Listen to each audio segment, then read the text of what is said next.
Got me to shut up without just ending the damn episode, Jeff.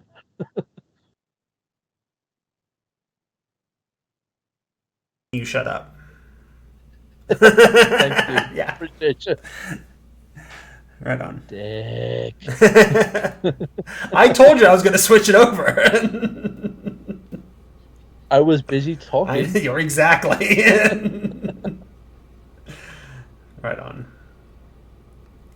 So that's there. And in case you hadn't noticed, Tracy is not going to join us. She's had a heck of a day. And the book, despite the fact that I paid extra to send it priority and was supposed to be there on Tuesday, has not arrived. So... Cool. Yeah, Very good. Yeah. Poor Tracy. So... Oh, Sam's hanging out with us, too. Sam, Kato, say something. Hi, Sam. Where are you? He's in the chat. I can't see you, Sam. He's in the chat. But he said to say something so he could make sure your sound was good. I miss you. He says hi. So, Kato, I don't think you and I know each other. We don't. Hi. I'm Hi. Kato. Nice to meet you. Nice to meet you, too.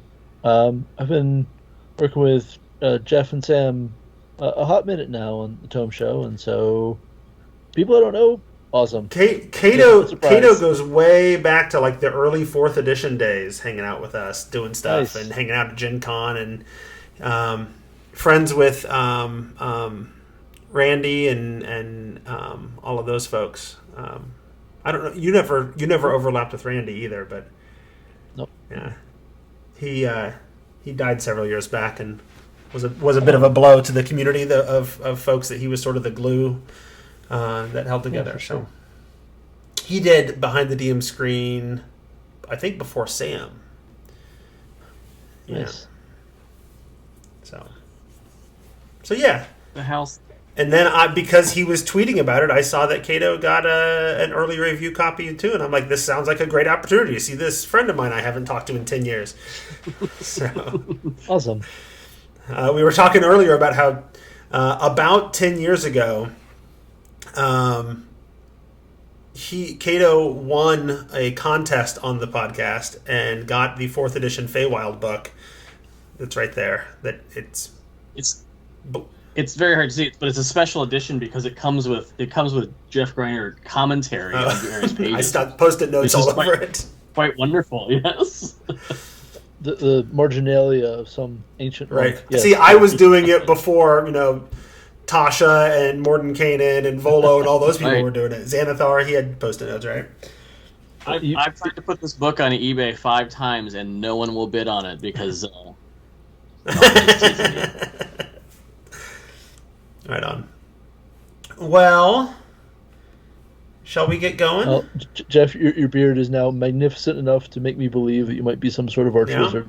I am impressed. I have neither shaved nor even trimmed my beard in 3 years, maybe 4.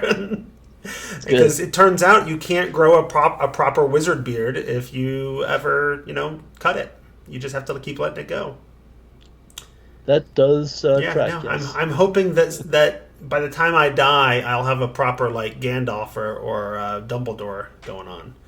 So, that's my goal. Well, I'm looking if at my assassins keep failing, then I like your odds.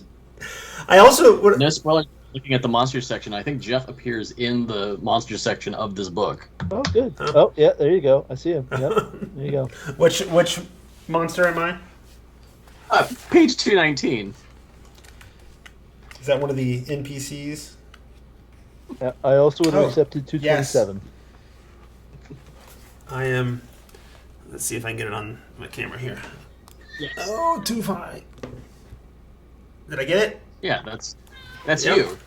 I mean, I'm. Convince me other. When Wizards was doing their events and having people cosplay around the time that Mordenkainen came out, I kept trying to tell him, since I started shaving my head, I would trim my beard up to do a proper Mordenkainen. I think I could do it, but I think if I play Kellic, I don't have to trim the beard even. I just need to get the outfit. Yeah. Halloween is right around the corner, Jeff. Yes, that'll be a costume that everybody recognizes. I am Kellic from that one book that was published a month ago in that game you don't play. It's very current. Yes, it's very current. Timely. It's for the true fans. Right. You're having a very Kellic moment. Right. That's good. Yeah. No, well, and sometimes those things, those work out well. I purposely go out in like my D&D shirt sometimes, and people at the grocery store will say something to me, and I instantly know who in my community is my people that I haven't met yet. I saw a guy in the parking lot at the grocery store a month or two ago, and I think I was wearing this shirt, and I had my headphones in, so I didn't hear him. But I looked at him and saw that he was clearly like gesturing and trying to talk to me. So I stopped my headphones, and just as I was trying to stop it, he gave up on trying to talk to me and ran over to his car and tapped the back of his window where he had a big ampersand sticker on. So. All right. Well, shall we get started? I think we better had. Because some of us have bedtimes tonight. Some of us have battery limits on our surfaces. Oh, that too. I thought you were talking personal batteries, but. No, after this, I have Sentinels of the Multiverse game with Jared Rasher and Jeremiah and Rabbit and two more of Jared's friends. Nice. So. Yeah, you were telling me about Sentinels, and then I went and downloaded immediately after you said something. I went and downloaded the free starter set or whatever, which comes with like 5 or 6 adventures to run on it, and you could run the entire game and not pay a cent for it. So I might offer to do that in our in between time to see how my players like it. In fairness, like the D&D basic rules work the same way. Do they? But do they come with? Come with an entire campaign worth of adventure? No, but I think if you gathered up all the free content that Wizards has dropped over the years, you get there. Piece something together. That's true. Yeah. All right. If only you had someone to really like mashing adventures together. Yeah. I should find somebody that does that. Yeah. My latest is I mentioned in the Discord channel that I'm thinking real hard about mashing this up with Descent into Avernus Witchlight. That is crazy pants, and I suppose I think it could kind of work if you the most perverse way. If you cut out like the first 2 chapters of Descent into Avernus and then level all the other monsters up a little bit, I think it kind of works. Yeah, which you were going to do anyway, right? Okay. I wasn't going to do anyway. I've been layering in deep plans to not do that, but that's okay. Oh, okay. Sacrifices would have to be made, but. Anyway. Well, that is part of Descent into Avernus. I suppose. We have been successfully talking for almost 2 minutes now while the recording is going, so this is just all stuff that Sam has to cut out when he edits. I'm sure he's excited about that, although cutting out stuff at the beginning is easy. Sam's been cutting stuff I say on our episodes for a long time. I bet he's been cutting stuff out for me longer. Accurate. Okay. All right. Well, fire us up. All right. Let me get started then. This episode of The Tome Show is brought to you by our patrons at patreon.com/The Tome Show. Welcome to The Tome, a D&D news, reviews, and interviews show, and I'm your Tome host, Jeff Greiner. And in this surprise round, we're going to travel to the Fey realm of Prismeer as we discuss our first impressions of The Wild Beyond the Witchlight. Is that right? I always put the... Yeah, it is to these. The Wild Beyond the Witchlight. I always just call it Witchlight, but there we are. We have gathered quite a band of carnival hands to help us run this circus. First up is the Judy Garland of our group, the unmistakable talent that is the real reason anyone is listening. A friend of the show going way back to the early days of 4th edition. Someone I haven't talked to in entirely too long. Welcome to the show, the man known as Cato Catonian. Hi, Jeff. Thanks for having me. I'm going to go by the Cato, the Catonian. The Cato, the Catonian. There you go. Yeah. And also joining in this merry band is the Toto of our group, clearly the cute factor that everyone just loves. It's our own Tome Show edition warrior and regular writer for Tribality, Branda Stoddard. Hi. I will be referred to as simply the definite article. I think I'm just going to go Cato and Brandis if that's cool. Yeah. I'll allow it. All right, thanks. So in this episode, we are discussing the adventure The Wild Beyond the Witchlight, the latest adventure from Wizards of the Coast. It is an adventure that focuses on fairies and whimsy. It goes from levels 1 to 8, and it attempts to engage in an adventure where if you do everything just right, you can complete the entire thing without any combat. As a reminder, in surprise round episodes, we get our first impressions of our book out very quickly after the book is released, or sometimes before, with the understanding that we probably haven't done a deep read through and we definitely haven't played it. And then, if needed, later, possibly months or years later, we will revisit the book after we can get together some real veterans who know it real well and dig in super deep. Before we dig into it, though, I want to remind folks that if you want to support the show, you can become a patron at patreon.com/Tome Show. And now let's head on to the Feywild. I think, full disclosure, if I'm not mistaken, all of us are working from review copies, and because that's how we got the book early. Is that incorrect? That's correct. Okay. Yep. Review copy. Very happy to have a special cover. Nice. I always send the special edition covers to Tracy.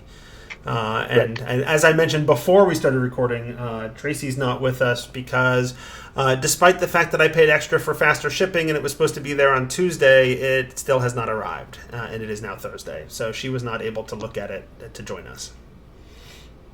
That is the world we live in. That is very much the world we've lived in for the last, 18, 19 months especially. Yep. So if only there was a podcast you could tune into to get, like a surprise round look right? at one of these products. That would be super handy. So let's talk about The Wild Beyond the Witchlight. And I want to start off by asking, what is the premise of this adventure? So I would say that the premise of the adventure is so there are two different possible hooks that really matter, like which one you went with, even through the finale. It super matters right into the last encounter and the wrap up, which you picked, and that's pretty cool to me. So either you are all adults who lost something important to you as little kids, and that's often something like ephemeral, but it's lost to you. Right, it's things like, and so you hope to recover. It's everything from like a beloved stuffed animal to a sense of fashion. Right. And so that's one of them, and the other is called The Warlock's Quest, which absolutely sounds like something from Talisman, but what can you do? And you work with a warlock named Madrick, and what I like about that one is that there's a special note for maybe there's an Archfey warlock in the party, and so it tells you who your patron should be. Right.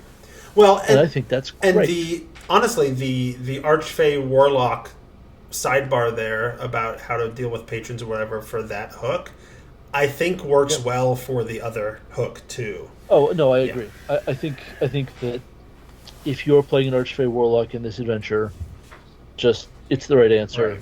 Right. Don't mess around. It will really enrich the emotional impact of the whole deal. Right. Is my expectation. And it definitely makes me sad that I don't think a lot of people are playing Archfey warlocks. But maybe this adventure will change that. At least for this storyline, it'd be a smart play. You'd be instantly tied to the story. Agreed. So you have those two hooks, and then from there, you're not wrong that it matters throughout, but the path that you take, the things that you do, are largely the same. It's just the sort of the consequences and the impact of them are a little bit different. Yeah, it's context. Right. And so the gist is, like the Warlock version tells you that his patron has been, something's happened to his patron, the Archfey patron, and he wants you to go into the Fey realm of Prismeer and find out what happened. And so the way you get there is through the carnival. And so chapter 1 is really, let's go play carnival games. And then chapters 2, 3, and 4 are, and now let's go through the various realms in Prismeer until eventually we end up finding the Archfey and hopefully freeing her of her curse. Yep. The Witchlight Carnival is a big event-based adventure. Things happen at particular hours within the carnival, which certainly means that a long rest is not a thing. No, a long rest is not a thing, but it's also it's such, like I talked about how the adventure is designed so that you can get through it without combat. I think in the case of chapter 1 with the carnival, you would have to try really hard to start a fight. You would, and it would end very poorly for you. Super uncool. Right. Yeah. Because the carnival is all about, like, it's a little bit investigation, where how can we find the crossing into the Feywild from here, and it's a little bit of let's go play crazy weird carnival games, like the fairy cake eating contests and the snail races and all kinds of stuff like that. In fact, I need to check something. So, I guess double disclosure, I also play tested this adventure, so I need to check something to make sure it's still the same. While you're checking that, I'm going to give a shout out to The Night Circus by Aaron Morgenstern. I think it is a really good novel to pick up before you run this, to just help you, envision a lot of different things about a weird circus. Okay. Night Circus is a little bit more like spooky at times and that kind of thing, but it isn't full on sinister, the best I can recall. So I think it would be a great ties well to fairy stuff. A great thing to kind of inspire you and inspire your NPCs and your performance as a GM. Yeah. No, the thing I was checking on was the Pixie Kingdom, where it's like this whole little miniaturized kingdom, but when you walk into it, you shrink and then you become, and everybody who goes into the carnival is given like little fairy wings to strap on and wear around. So if you look at the artwork of all the NPCs, they've all got these little fairy wings strapped on to these harnesses over their shoulders. It's a lot of whimsy and weirdness and eccentricity, and at the same time there is, especially comes through, I think, in the artwork, that there is a little bit of a sinisterness to it, right? The Mr. Witch and Mr. Light who run the carnival are Shatter Kai, which are like, at least in 5th edition, they are now like shadow elves from the Shadowfell, and there's so many references that are clearly for certain members of the community to sort of chuckle at, like the grizzled old clown who's super not happy and smokes a bubble pipe, and his name is Thako. He's the best character in 5th edition so far, yeah. But even like the snails in the snail race, one of them is named Shelly Moo, which is Shelly Mazenoble's Twitter handle, and they just sneak in all these little references and cute little inside things that I think if you don't get it, impacts you not at all, and if you do get it, is a neat little sort of Easter egg, right? Yeah, like that tone does mean it's not going to be for some groups, for sure. Like, I think that some people will just find it too goofy. Sure. So I think that DMs need to be thinking about how they're going to bend that tone toward their group's tastes. It's interesting. I was thinking about it earlier today as to how to describe it, and I don't think the word silly quite applies. Yeah. I think whimsical probably is the best, but it's if anyone's ever watched any of Chris Perkins running his Waffle Crew games or the Penny Arcade games, like it is definitely that kind of, because Chris Perkins being, the writer on this, or one of the writers on this, it's that kind of sort of embracing the weirdness of D&D. Right. I would go along with the idea that it's a Chris Perkins style of embracing the weirdness, but I would argue that Penny Arcade, their games tend to go more into the goofy silly, right? That's true. The acting so stuff. I think his work on the Waffle Crew is probably a more because he balances that. He will go back and forth between very serious tone and also this kind of lighthearted and silly thing. He has Drist speak with a Bostonian accent, which is also a lovely inside joke because R.A. Salvatore has a really thick Bostonian accent. So I want to swing back real quick and just talk about the two hooks, because I think this is interesting to point out. Like the adventure gives you two hooks, which I think are nice. Like some of the previous adventures will give you hooks, but they tend to be kind of thin. It'll usually just be like one sentence, right. Like the character might do this or whatever. And this one really spends several pages on giving you solid hooks. Right. And the difference between the hooks is really, one of them makes the adventure about something personal that happens to each of the characters, which is a really nice and really strong way to tie the characters in immediately.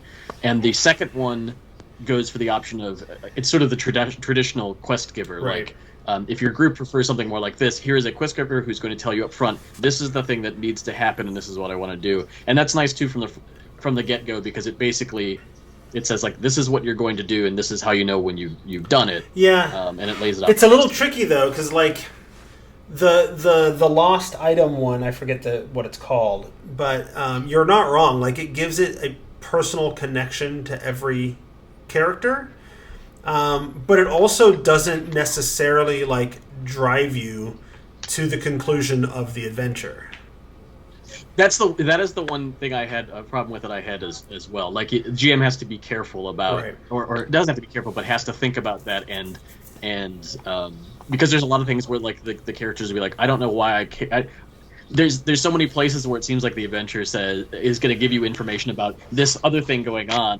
And it's like, why would the characters even ask about that? They don't know what's going on, so why does that information matter to them? Which I think can be well, and maybe I need to go back and read it more carefully. But it doesn't even seem to me that, like, you went into the Witchlight Carnival way back in the day, and something was taken from you. You've lost something, and now the carnival is back, so you go back to get it. Does not inherently mean, and so you find a crossing over into the Feywild, right? Because the lost thing, so far as you know, is just somewhere there in the carnival, right? Yeah, that's another thing that I found about the opening there that I found a little bit tricky in terms of reading it. It's like, it gives them a hook, but then there's no, other than just pushing into it. And it's kind of a player trust thing. It's like, okay, well, the adventure's going to be here. I just have to trust that that's what's going on. But the characters don't necessarily have any reason to understand that there's something else is going to happen, because the adventure needs this one thing to happen to give them on to the rest of the adventure. But that, doesn't necessarily tie in. Right. So. Although I don't think it would be a lot of work to just take the two hooks and mash them up. You've all lost something, and so has this warlock, and he knows where it is, and he tells you how to get there. Because he's lost something too, right? And so he's just one of you. I bet that more than usual for an adventure, you could have half the party on one hook and half the party on another, and it still works out. Absolutely. And that's kind of neat. Yeah. I feel. But regardless of those, I did think that I like that they spent time on giving you an option for these hooks for the adventure. I mean, in this case, they have to be that way because the adventure sort of relies on, or not that it relies on, but because it's giving you the hook, it can then in the adventure pay off parts of those hooks, right? Yep. Whereas if it's not giving you that, there's none of that connection. But I appreciate the fact they spent time. And it ties in, like there's that element of you've lost something, right? But then they've actually reinforce that. You've only lost something if you once snuck into the carnival without a ticket. And then they introduce these 3 thieves that run around and have this innate ability to know who has snuck in without a ticket, and they can steal things from them, right? And so it all sort of ties in together. And then if you all go in with a ticket, because honestly, there's not much of a reason not to. You go in with a ticket, you may not notice them at all. They may not end up being relevant, or it may just be one more weird, creepy, eccentric thing going on in the shadows between the tents. Yeah, and like maybe there's also some good mileage. I haven't read all the NPCs to see if they're doing this, but if there aren't already a bunch of NPCs who snuck in and lost something, I mean, that does suggest itself as more encounters to have. And they also sneak in. There's a couple of other plots, right? There's all kinds of plots in the carnival and NPCs you can interact with. There's this love story that you can help interact with and resolve with the mermaid, and there's a Kinku running around causing trouble or stealing things or whatever he's doing. And there's actually a character they refer to as a planeswalker, which makes me think they're making a reference to magic being part of the D&D cosmology, who is sort of there to nudge the PCs in the right direction, right? And be helpful. Yep. Later on, there are NPCs from Toril and Orth and Eberron, for sure. And is there Dragonlance? Is there a Dragonlance one too?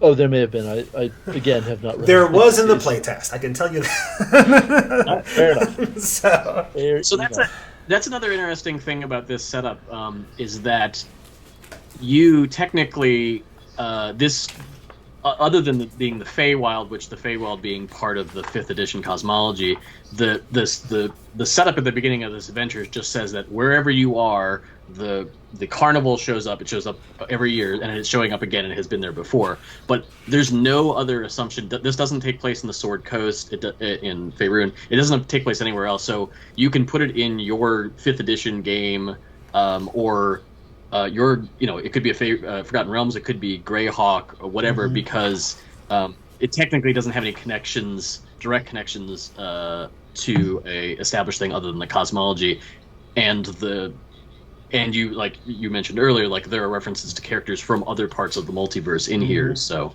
I thought that was kind of cool. Your understanding of the cosmos has to admit to the existence of other canonical primes. That's true. Right? But you don't have to feature them directly in any way at all. And honestly, if you don't, like, it doesn't matter, because the characters that are introduced, like, then they just came from someplace else, but it doesn't necessarily matter that they came from, right, or from whatever, right? Because you might change the background on, but I think things change with the spoilery part at the spoilery end. That's spoiler, which we will definitely highlight as a spoiler before we talk about it in much detail. Yeah, I'm trying to see. I wonder if that I may have spoken too soon. I don't know if that Dragonlance character is there anymore. So I definitely wanted to touch on some of the other interesting stuff in the intro. There's a tips for new dungeon masters section that I think is a really nice inclusion. Yes, I was going to ask you about that. Since, I know you and Sam and Sly Flourish have talked a bunch about how more DM advice is a desperately needed inclusion in these published adventures. Well, you can argue this isn't enough, but they have heard. Right. You. I was going to say that they've heard you and Sam on Edition Wars saying much the same thing in the DMG. So the Tome Show has had a consistent message of, boy, I can't imagine being a new DM and trying to figure it out by reading the books. Yeah, this is some very nitty-gritty, practical. How do you narrate the mechanics of an encounter kind of text? And it's stuff that I honestly would not have thought to write down, because I've been doing this 28 years, and I just don't think about it anymore. I don't remember learning it because I must have at some point, but I don't remember. And so it's great. It talks about when do you tell the PCs the target's armor class, and when do you hold that back? What do you say about hit points? What do you say about damage? That kind of stuff. It gets really very nuts and bolts, narrating the mechanics of an encounter, and I'm glad it's here. I think it's great. It also has some really nice stuff on like it has a sidebar called "Making Mistakes" that basically says, "Yeah, you're going to make mistakes. Like, who cares? It's not a big deal." And there are several places in there where they talk about like the maps and stuff like that. There's a really nice section where it basically says like, "Hey, there's maps in the book. Reproduce them however best works at your table. If you leave out stuff, that's fine. Like, it doesn't have to be perfect." And it's one of those things where it's like, they don't necessarily have to say that, but it's kind of nice to get that permission, especially if you're a new GM, and look at that and go, "Oh, okay, I can I'm not breaking anything by not doing this thing." The maker of the game said like, "Yeah, go do whatever." It even says the same thing with role playing NPCs. It's like, "We're going to give you some suggestions. We're not going to tell you everything, and you can take it or leave it. If you don't use it, that's fine. Do whatever you want." Just nice. Take that pressure off. That's super good. I like that there's a very important object with a randomized location. That's a nice piece from Curse of Strahd that shows up again here. There's a fresh trinkets table, 100 new trinkets. I think it's a nice bit.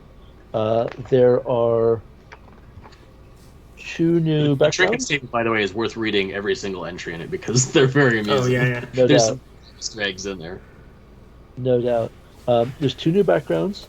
The backgrounds, in addition to the standard content of a background, they also have a contact. Talk about that. So the 2 new backgrounds are the Fey Lost, which is someone who was lost from their prime world in the Feywild for a while, and then they came back. It's the classic changeling mythology, not Eberron changelings, but changelings. But in addition to having a Fey mark that is sort of a quirk, and skill proficiency, tool proficiency, language, equipment, and a feature, Feywild Connection, they also have something called Feywild Visitor that is occasionally you have dreams with a given NPC. And that's one from a list of 8. So it's a contact. I really like the role-playing hook of that, by the way. It just kind of gives you the idea. It's like, oh yeah, like basically you can just have a conversation with the character when they're having a dream, and it could be one of these characters. And it doesn't mechanically, it doesn't do much, but it's such a nice way for the GM to be able to insert stuff like, I can give you hints, I can just have this fun conversation, we can develop this new character, and it's a cool little way to introduce that. Yeah, it's a nice way to also have some spotlight time for someone who might be short on spotlight. Yeah, right. And then the other one is the Witchlight Hand, which is a carny for the Witchlight Carnival, I think. Yep, you've joined the carnival. So in addition to all the normal stuff, you've got the Carnival Companion, which is your buddy who's still part of the carnival, who you run back into when you show up, right? Like, that's beautiful. It means you have some unique context, and it's not necessarily an NPC that is otherwise in the text. It's might be someone that is getting added because of this background, but that's fine. And it's still an encounter that you have a personal feeling about. Right. That's always adding what is effectively characters to the party that are, I don't know, I hate having NPCs that stick with the party for long periods of time that I have to run. I'm not saying they stick around. Yeah. I don't think they come with you. I'm saying you have an encounter that feels personal. Right. It gives you it gives you hangs around while you're in the carnival. But you're not having fights anyway, whatever. That's true. Right? Like, we went over the fact that if you're fighting the carnival, son, something went wrong and everything is stronger than you. Understand the point of the card. With the potential exception of the Kinku. I think there's a chance you might have an encounter with the Kenku. So after that, we get 2 new races. We saw these in Honest Arcana. There was a document of 4 races. Well, this is 2 of them. So this is fairies and Harengon, the rabbit folk. So I much enjoyed the flavor of the rabbit folk because, of course, they trade on. I mean, as you expect, rabbit traits like they can jump high. Yep. They're kind of lucky, you know. So I was discussing that with my son, that if you make a Harengon monk and reskin it to be small and green, you could kind of make Yoda that flips around and hits things. So. I think maybe you could play a fighter with the samurai subclass. Absolutely. It's just a comic book springing right to mind here. Yep. Just. Brandis, you got a birthday party or something at your house, huh? It's loud over there. I just have a 4-year-old, y'all. Every night's a birthday party.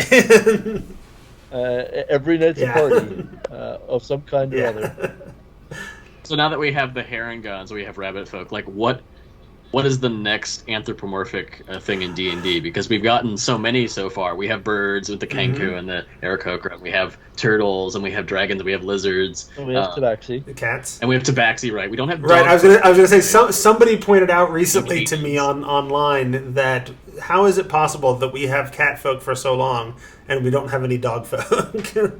Exactly. Right. I mean, you can get most of the way toward a PC playable werewolf with a shifter.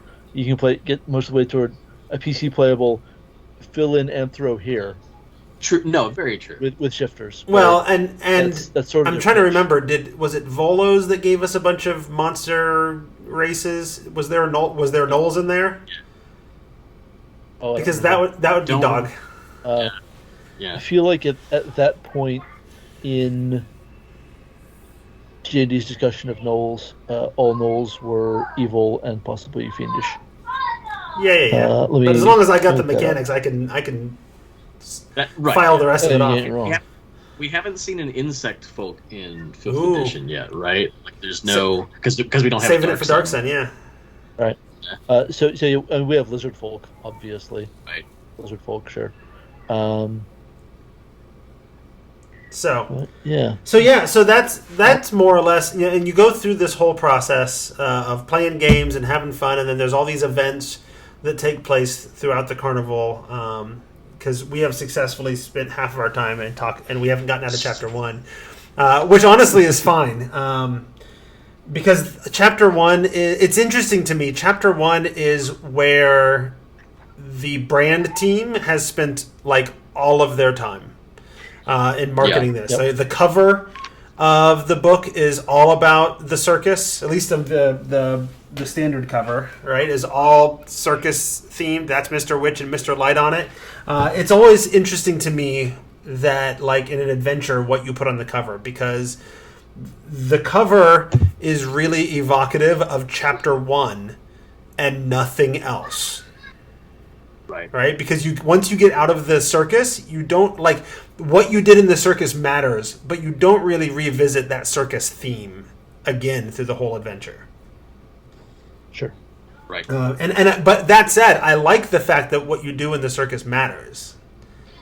Right? There are situations where what you've done in the carnival can actually produce effects later on when you're actually in Prismeer. There's a nice thing that, so they put in the back of the book, there's like a couple of trackers, which it's one of these things where I'm like, I understand why they put these in the back of the books, but I'm like, you could make that a PDF download. I don't know why they bother the page count on them. But the nice thing is, in the first chapter, the book does a really good job, and this is particularly good for new GMs, but it's good for me too, who forgets a lot. It'll say, like, if the PCs did this thing, write a note in the tracker that says this, and it will come up later. In the past, they've had things like, not quite like that. This adventure trades on that a lot, which I think is really nice. It's really cool because there's this tangible later effect of a thing that you did. In other adventures, you might have something like that come up, and it won't tell you that, and you'll get 3 chapters in, and it'll be like, wasn't I supposed to remember something about this thing that they did earlier? And it is remarkable to me that I am so dense that it wasn't until like an hour ago that I realized how much this adventure is playing on Oz. Right? Oh, and yeah. It becomes blatant when you start looking at...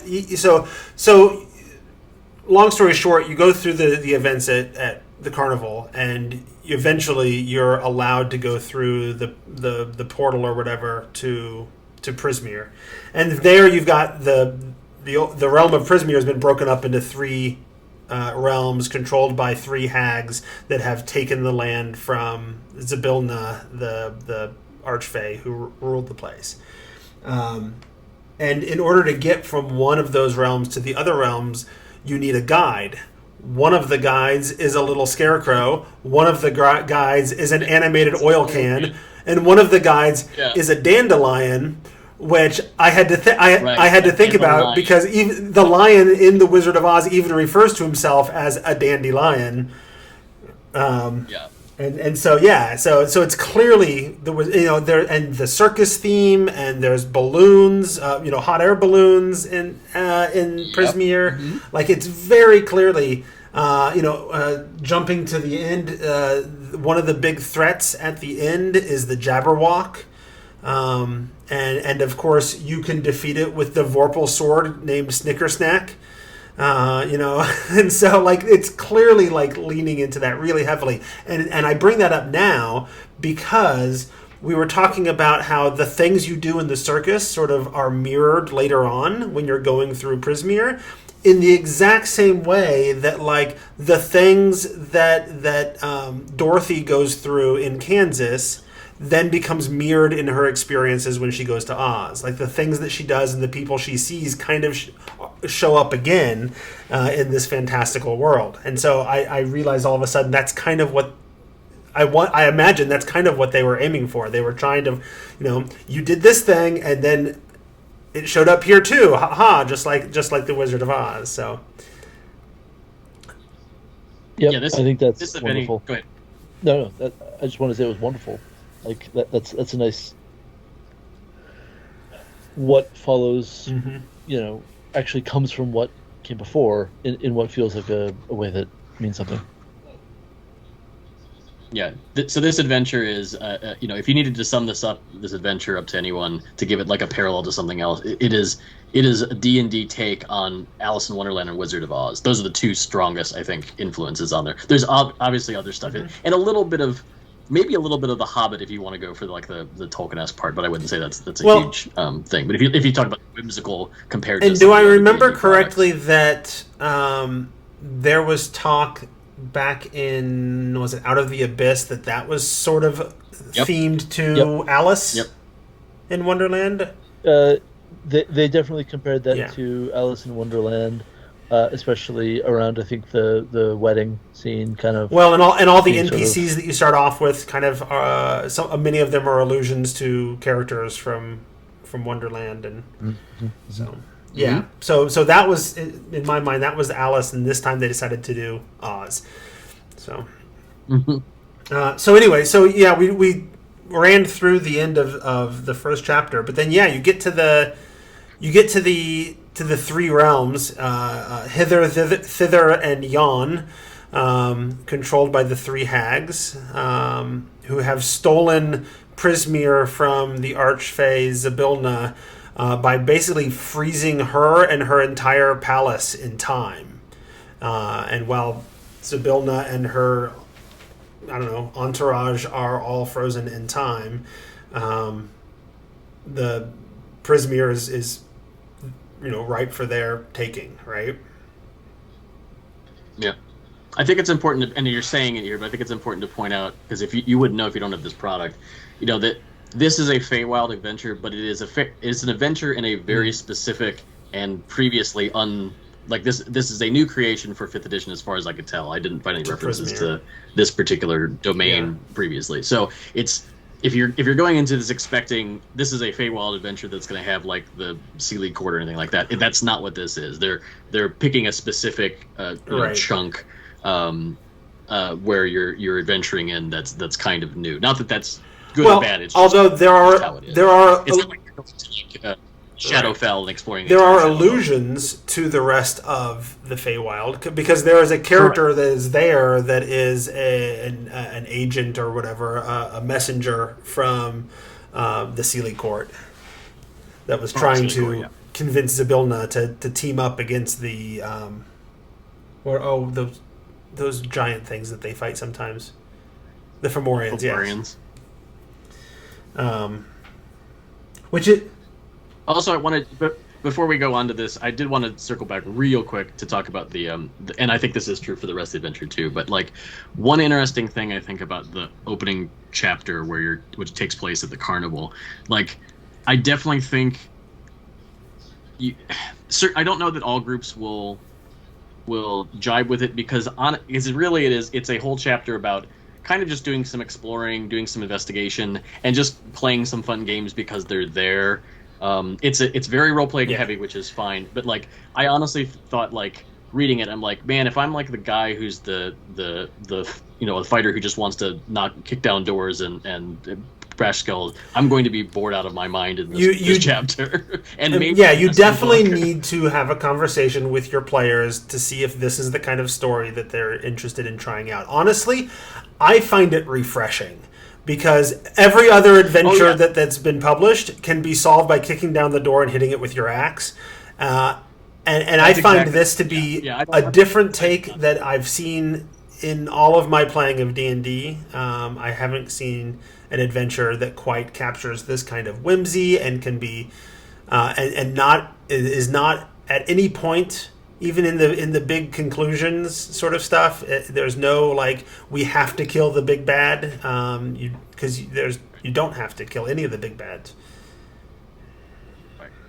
Yeah, and I'm not criticizing on that front. It's just more of a heads up reading it. Like, hey, there might be people in your group that like this is not their play style, because it's not kicking down doors and whatnot. So I did also think, and I'm not sure this is true, but I was reading through it. I'm like, I wonder if the popularity of streaming games and things like that, if that influenced the writing of this book because of the way a lot of the things are structured in the book. And I'm sure, like unconsciously maybe, but I don't know if there is any conscious thought to like this book probably plays really well in the game. And I think, for sure. I think there was some explicit effort made to create an adventure that could more easily be very family friendly as well. Like this is a game that you could play with your 8-year-old, and you don't have to have so many conversations of is it okay to just walk in and slaughter all the goblins. I think that was very intentional. And honestly, because it's so different than like anything else, it's just super fun regardless. I've mentioned that I was also a playtester for this, and I can honestly say that in the 2+ years I've been playing with my current group, playtesting a couple of chapters from this adventure is probably the most fun we've ever had in a session. It was really fun. Nice. And it ended. Jeff Reiner said. And it ended in a TPK, and we still had a blast. So yeah. Wow. And to their credit, I reported what happened and whatever, and they made some changes in the final product. I checked that I think would have avoided that TPK. So. I also think that it's worth pointing out that the tones of Hither, Thither, and Yon are not the same as the carnival. Right. Yeah, right. Like, Yon gets to be bleak, actually, and that gives it a sense that calls to mind maybe Neverending Story for me. But there's still weird eccentricities and whimsy. It's just not the carnival nature. Sort of the color palette shifts. Right, I think that's nice. It gets to be maybe a creepier one, but also there's a lot of maybe labyrinth in this. Yeah, right. And so if you love labyrinth, well, you're going to. Or at least you're gonna have the moments to do that type of story too, I guess. The story isn't going to be like we're doing labyrinth, but there's gonna be moments where you're like, oh. There's some cool labyrinth moments here, or There's even sort of what was that? Was that the Tom Cruise? Was it The Last Unicorn? Was that the name of it? Legend. That's what I was thinking of. There's even some Legend sort of allusions. Yeah, like it'd be nice if they would straight up do Last Unicorn. Well, clearly I don't know the difference, so you. Well, Last Unicorn was okay. starters, right? And it had a soundtrack by America that's awesome. Or Tangerine Dream. So there were two legends. Right. Anyway, not important. So yeah, I don't know that it's meaningful to necessarily go through each of the three realms, other than to say there's three realms. Each of them is ruled by a different hag. There's all kinds of different tasks and NPCs to run into. I like that even the random encounters are like, here's weird stuff you encounter, but it's not necessarily here's stuff that tries to rob you or fight you. I dig that weird inn in Hither with all the feet like that. There's a piece of art that I flipped through and I didn't notice it at first, and you go back and it's this inn and it has all these legs and I'm like, that is gross but cool. I mean, so you can basically say that Hither, Thither, and Yon in terms of like adventure structure, they're not the same, but it's the same kind of thing each one. It's like you go to this section, there's a bunch of these little things that you can interact with, and then there's the confronting the big thing in each, which is, I mean, fair, that's true for every D&D. It's almost a dungeon structure. Well, and it's also, I think, worth noting that the entire adventure it's kind of a series of 5 sandboxes connected by a railroad. Right? Like you have to go from the carnival to Hither to Thither to Yon to the palace.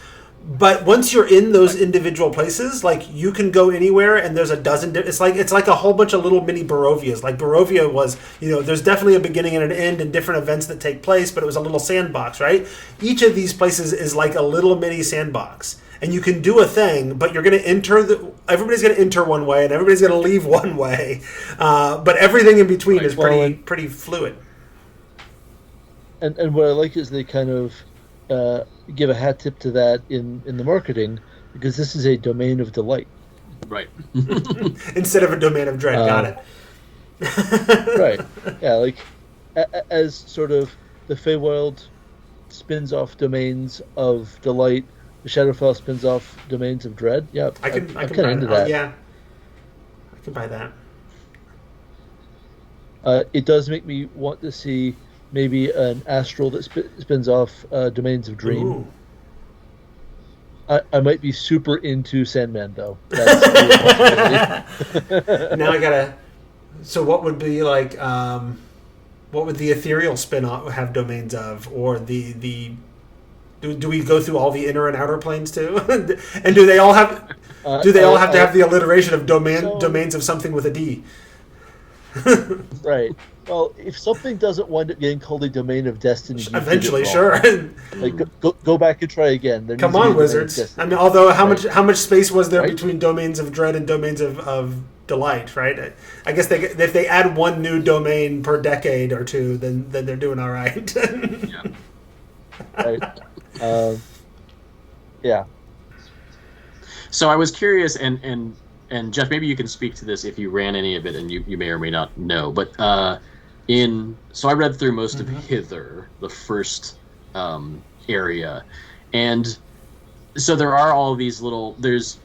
There's a bunch of these little kind of, you can call them encounters. I mean, that's probably what you would call them. These kind of little sections of things that you can do or encounter. The one thing that, and this is always hard because reading an adventure is nothing like running an adventure. Like there's so many things that you can read an adventure and go, that sounds awesome, and then you play at the table and you go, that does not work at all. Like it just doesn't come out. And the same thing, like you can read stuff in an adventure and go, I've had this happen numerous times. Like I read something in adventure and I'm like, that's fine. And then when you go play at the table, like, oh, that turned out to be awesome. And that's usually because of how much effort you and the players put into it. And the world has just given you these options. But so like reading through Hither, I was a little unsure as I'm reading through it. Like it kind of like presents you with, some of it struck me as just like, okay, the adventure is telling you these stories and showing you these things, but there didn't seem like there's a lot to do. Like you could go from place to place, but because like there's like a quest really early on in there where you have to go do something, and it seems to literally be you just go to that place and talk to the person. They're like, okay.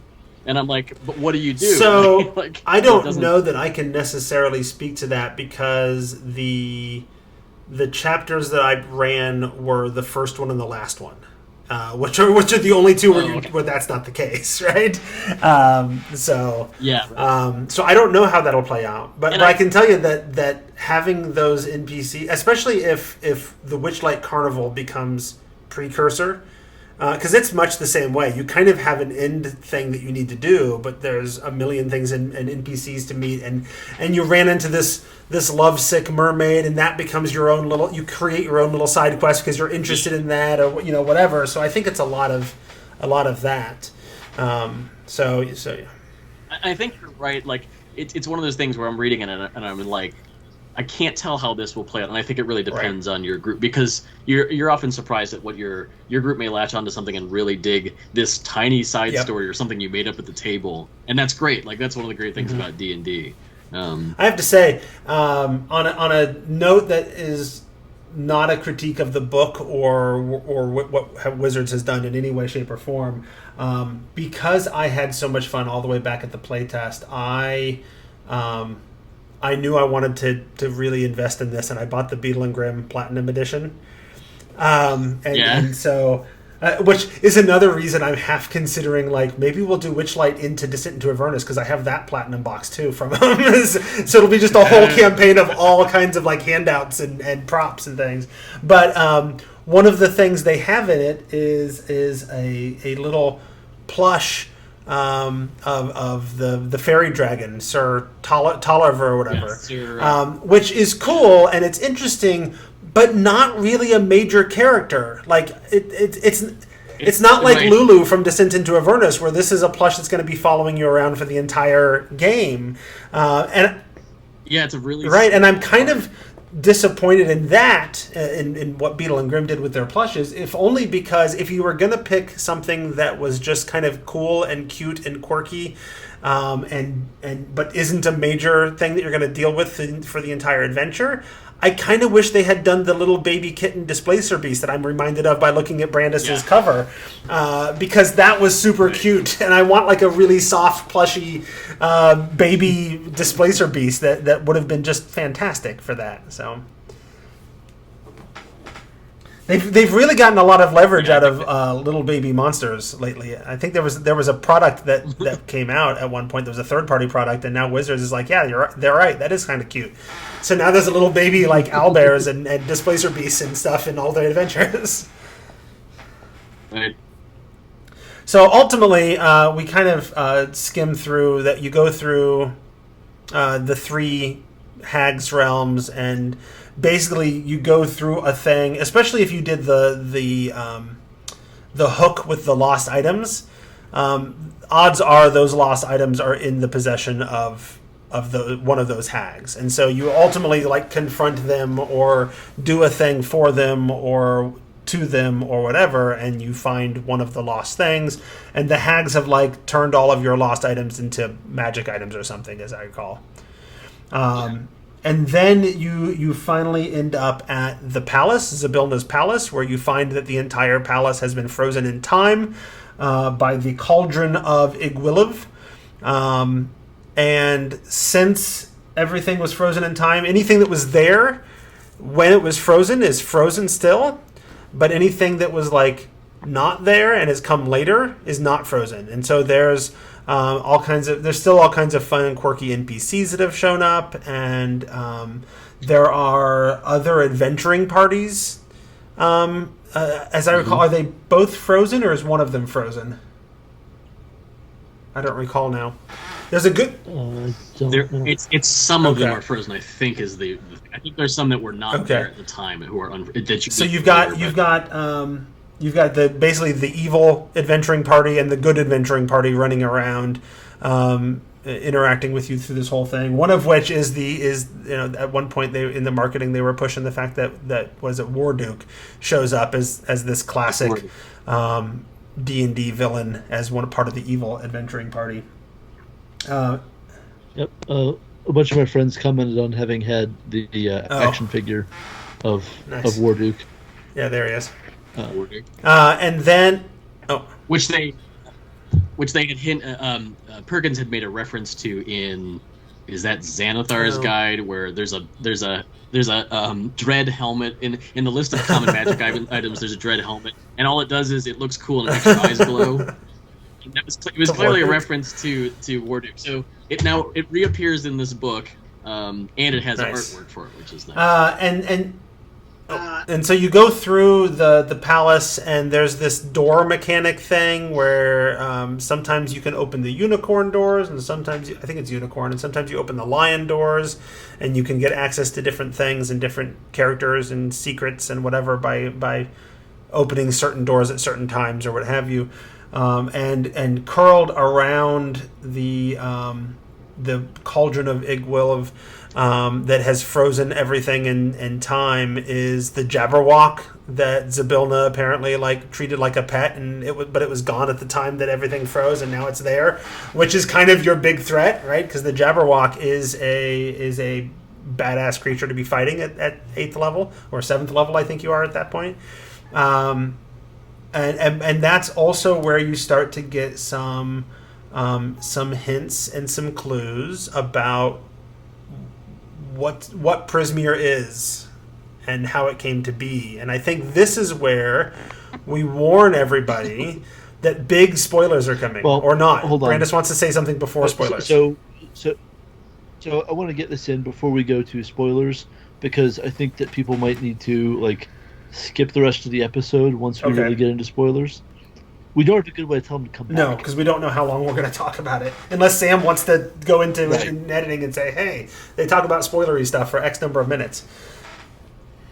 Right. So I want to get the thing about spellcasting that we talked about before the show. Oh, yeah. So a quick thing, NPC stat blocks are pretty different here. Spellcasters don't have a traditional spells prepared and number of slots. Acts as a 17th level spellcaster or whatever. That's basically gone. What they have instead is a few spells and then some custom actions that behave like spells, except that as a rules object they are not spells and cannot be counterspelled. So that is a big change.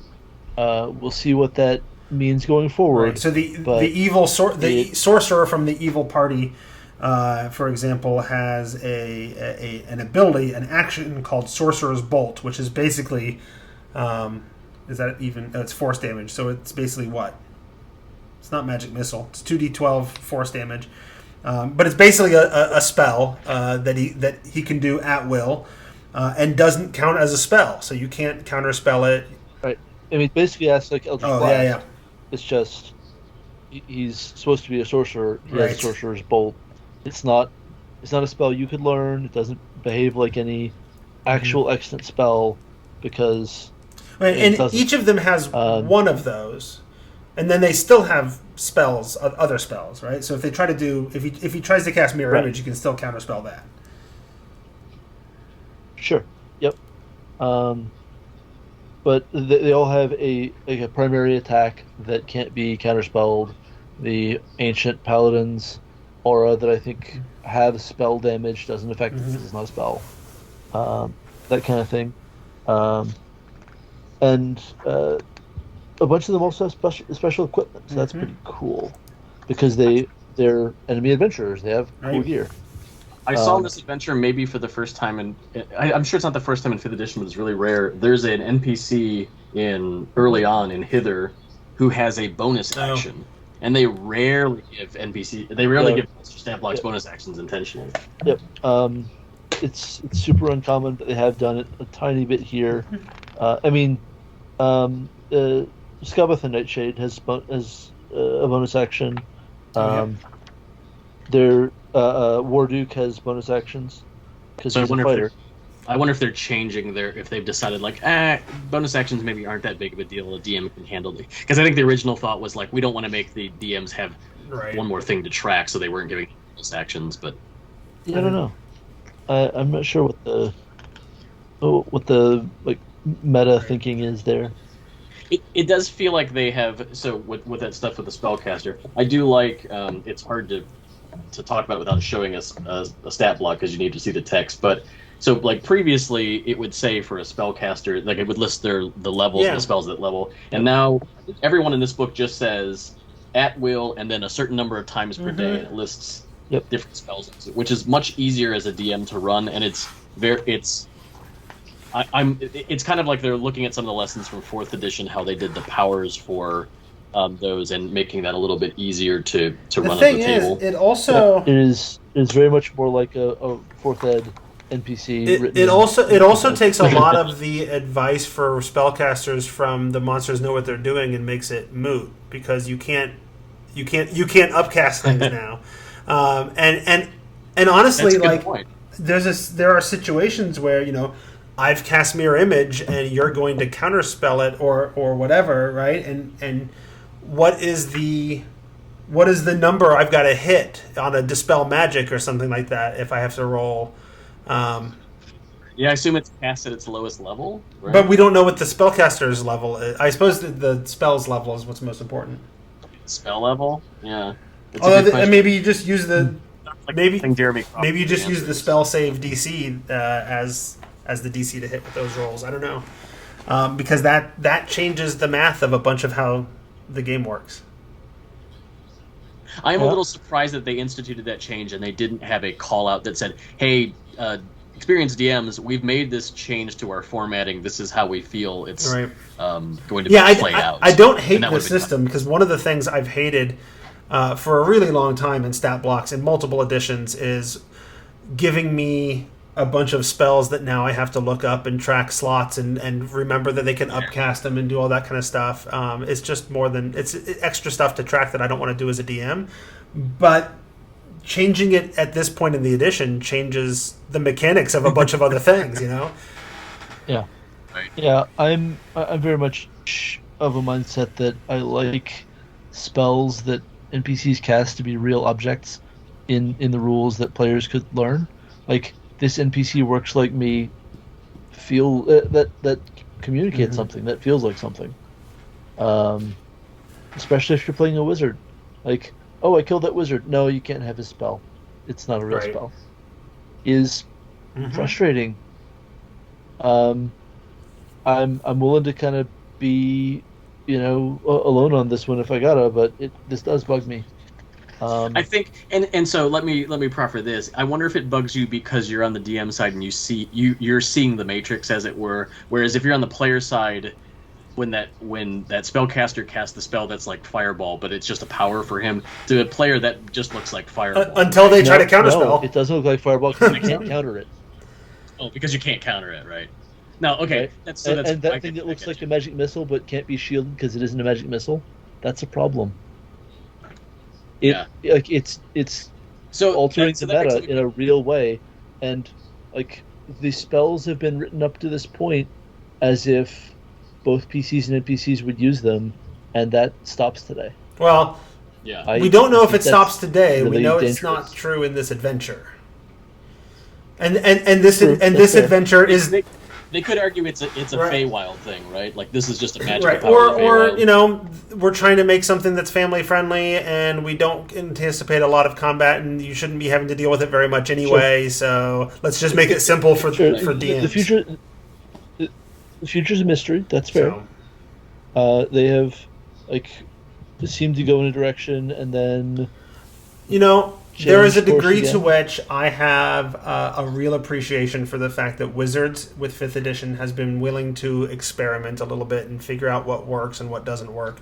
Yep. And they do it with adventure design. The only parts that drive me a little crazy is that sometimes it feels like they're doing similar experiments over and over again for 3 years, and it's like, all right, now you got to make a decision about what worked and move with it, so. Although, for example, they were experimenting with flowcharts for a long time, and it very quickly stopped. It very quickly stopped working, and I just now realized this is like the first adventure in forever that doesn't have a flowchart, and that's probably good. I mean, in this, as you're pointing out, you do just go from the beginning of the book to the end. Although there's all kinds of places to wander in between, right? Yep. Within a chapter, you go wherever, but yeah, the flowchart would probably be like 4 series of blobs with a bunch of stuff scattered, and you could go wherever you wanted. So but there's one little line connecting each blob. So. And one other thing that about stat blocks that I'll bring up just because it came up on Twitter, alignment presentation has shifted again. Yeah. A lot of creatures are now listed as typically alignment goes here. Right. As opposed to a lot of previous... I want to say Candlekeep Mysteries does away with giving things alignments. I don't remember what they do in Ravenloft because I haven't looked at it in a minute. But, yeah. Yeah, no, and they were moving away from defined alignment, and now they've moved towards typically, at least with this book, it's this, or if it's an individual character, they don't shy away from just, Scabbeth the Nightshade is neutral evil. That is her alignment, because there's only one of her. Yep. And like, describing a named NPC as typically would have been kind of nonsense. So I don't... Good call.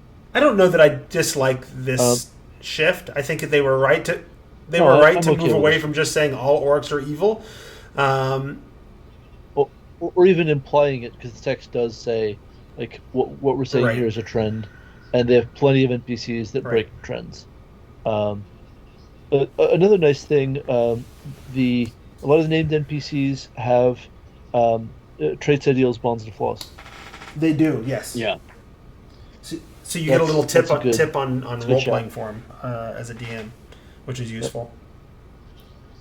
Yeah, there's a whole section in the back for some of the other NPCs they're meant to be cards that you can photocopy and print out that just give you role-playing hints, which it is nothing. When you go back and read them, I think there's nothing really in them that isn't in the text, but it consolidates. One of the things, one of the things that made this adventure super fun to run was that there's all kinds of fun, quirky, and unique NPCs.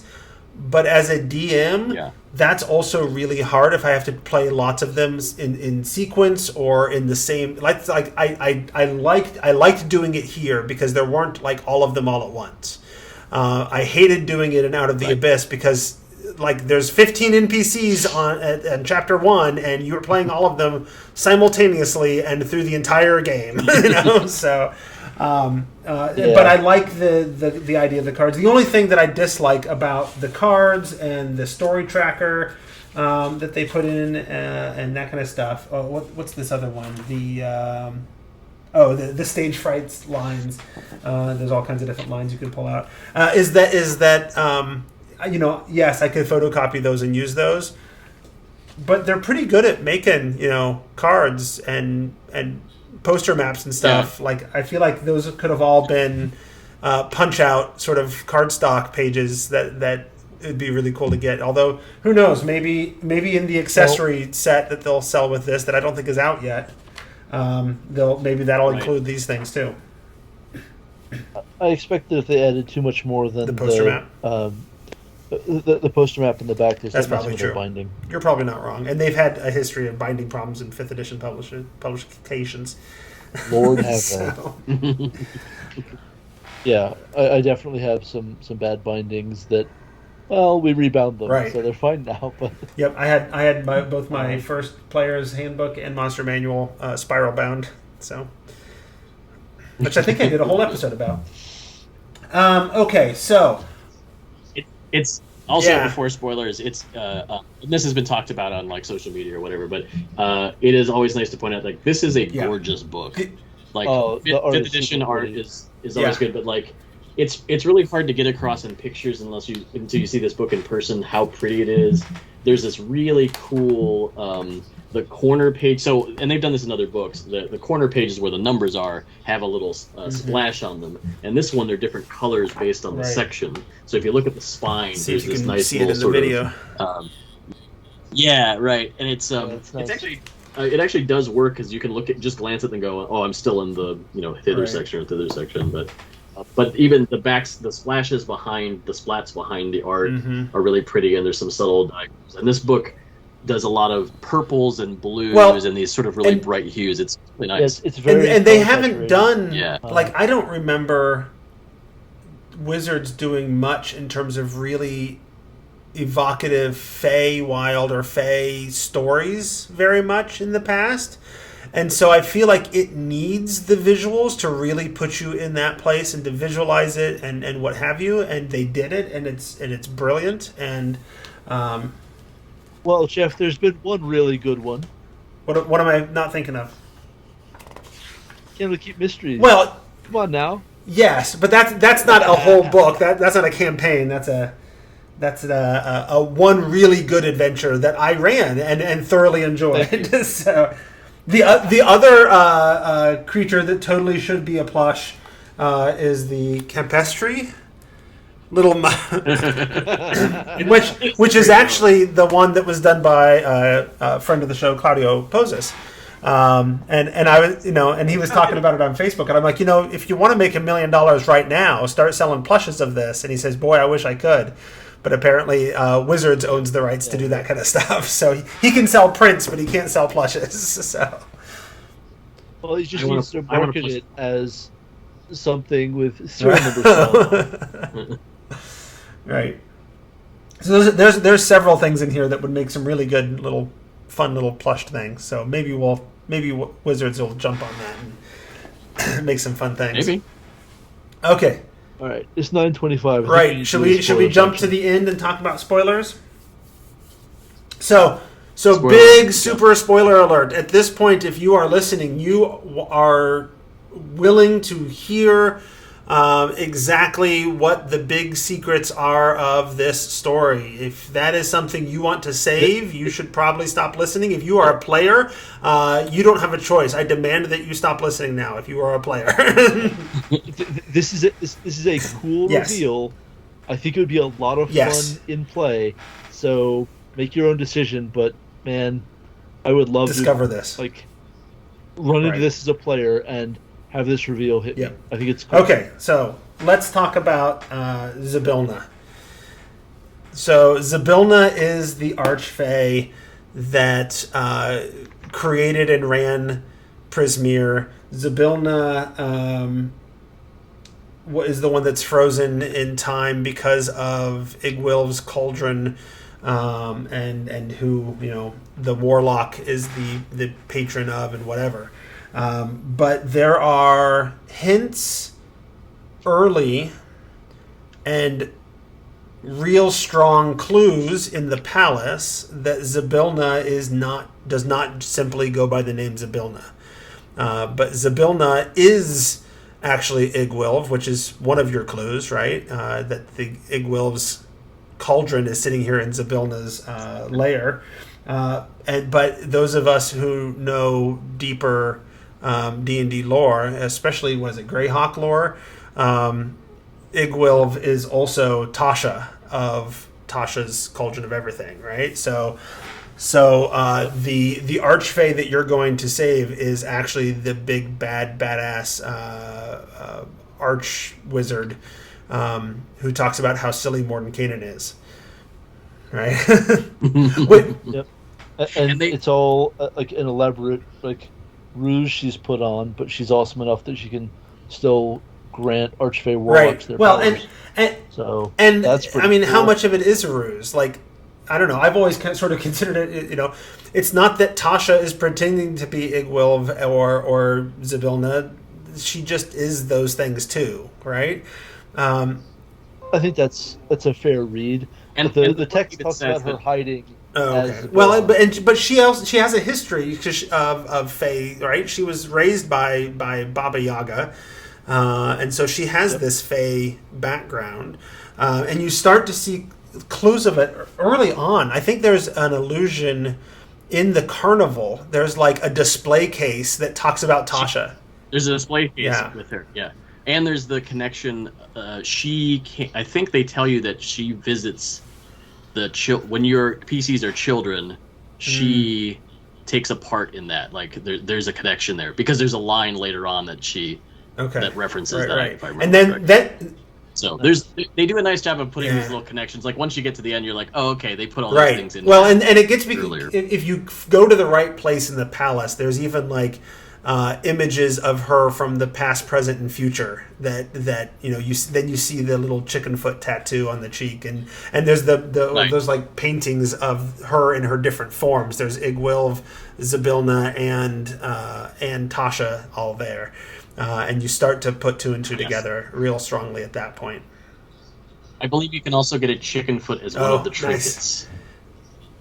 Nice. It's listed in the thing, which is pretty cool. So, but that fact turned out to be really fun and really interesting to me. And the fact, like, it especially hit me as super interesting because the playtest packet came out, I don't know, 6 months or so or less after Tasha's was published, and so that was still kind of the big topic of conversation. And I'm sitting here as we're playing it and giggling to myself, yeah, but she's there. The person you're talking about is right here the whole time, right? And so that was super fun. I don't know. I'm revealing a lot more about the playtesting process in this episode than I usually do. I hope that's okay, and I don't get in trouble for it. But yeah, I just think it's really cool how they have been willing to really play front and center with major D&D lore figures between your girl Tasha and Mordenkainen, being all up in. And that's where I feel like I've talked about my crazy mashup idea of running this and going into Descent, and her connection to the Hells and to Mordenkainen I think could be a very easy hook. Like, hey, you just did this for me, I've got another thing I want you to do,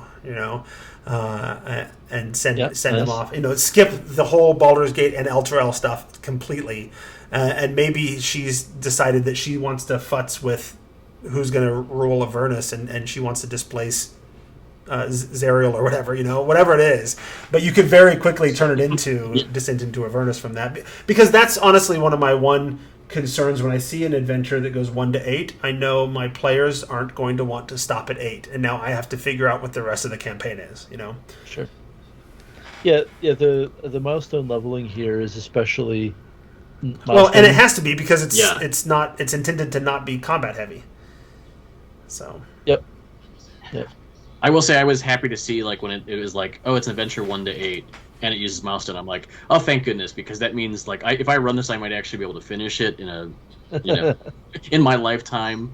Because campaigns can drag on, and not in a bad way, but like it turns out 1 through 15 or whatever can take a really long time if there's that much content for it. And so I think this one feels a little bit more.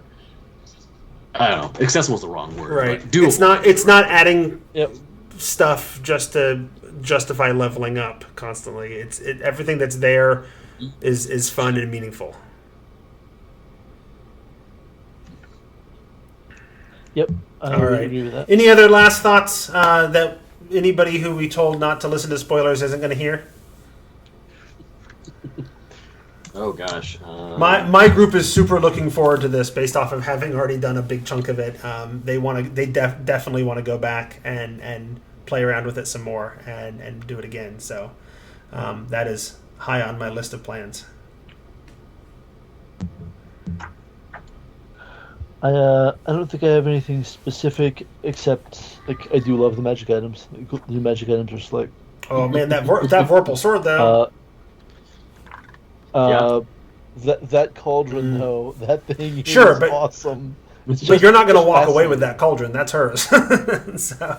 No, not because you want to use it, but because it's neat. But they have recaptured the Vorpal sword is super powerful, like it was in 2nd edition. Yeah, it is. Like if you crit, you just killed the thing. It doesn't matter what it is, as long as it has a head that can be cut off. I do think it's interesting that in the monster section we get. And it is immune if there's that's true. legendary So action. it doesn't take out the big bad evil guy. Yeah, but it's a giant pile of extra damage. 6d8 extra damage. Oh, cool. I guess we're good. No, it is killer. Literally. Yeah. So in the monster section, they give us these stat blocks for the League of Malevolence and Valor's Call, the adventuring party, which brings back characters from D&D's history, which is like Warduke, which is cool. But it's interesting that they're all statted out because chances are you're not actually going to fight them or anything. Might, but it just because even a lot of them aren't even. A lot of them aren't even fightable because they're frozen in time, and by the time they're not, then there's Igwilv and like that. There's no fighting now unless she like throws you in a pit and says kill each other. You know. Yeah, so I just thought that was interesting that they're like, we can put these in here and stat them, and now they're officially part of 5th edition, which is kind of cool. And they're going to be miniatures for them if I remember correctly. I think so. Yeah. Oh, nice. All right, should we go ahead and call that the end of the episode? Yep, my battery's about to die. It sounds like that's and we've gone a good hour and 20 minutes, so I think that's the end. I want to thank all of our listeners who support us by becoming patrons at patreon.com/The Tome Show, such as Gene Crane, James D'Alessio, Jester David, Hyperlexic, Jill Sanders, Leonard Pelche, Doug Palmer, and Michael Harrison. I also want to thank our guests. Cato, where can people go on the internet to find you? You can find me on Twitter at Cato Catonian, KATONIAN. All right, and Brandis Stoddard. Where can people go if they want to find more Brandis in their lives? You can find me on Twitter at Brandis Stoddard. I write for Tribality.com. My personal blog is BrandisStoddard.com, and my Patreon is Brandis. We've asked you that question on enough episodes that I think you've got your own little script about how to tell people where to find you. That would be correct. Yep. If you want to get a hold of us, you can email thetomeshow@gmail.com. I am on Twitter as @Squatch, SQUACH. The show is @The Tome Show. We also have a Facebook page and a Discord channel. If you want to, the Facebook one, you search for The Tome Show. For Discord, you can ask us on any of those other places, or it is linked in the bio of our Twitter account. That is all for our surprise round episode, where we teamed up with a straw man, an oil can, and a dandelion as we discussed the Wild Beyond the Witchlight in this episode of The Tome. The end. So that's the end of the episode. If you want to say goodbye to the folks in the stream, I'm going to cut them off in a second because it is getting to be bedtime. Yeah, bye, Sam. I think the people listen to the spoiler warning because we cut like most of our viewers at that point. There's like it's Sam and me and one other person at least that are in the chat right now. So, yeah. All right. Goodbye, stream. Let me turn it off.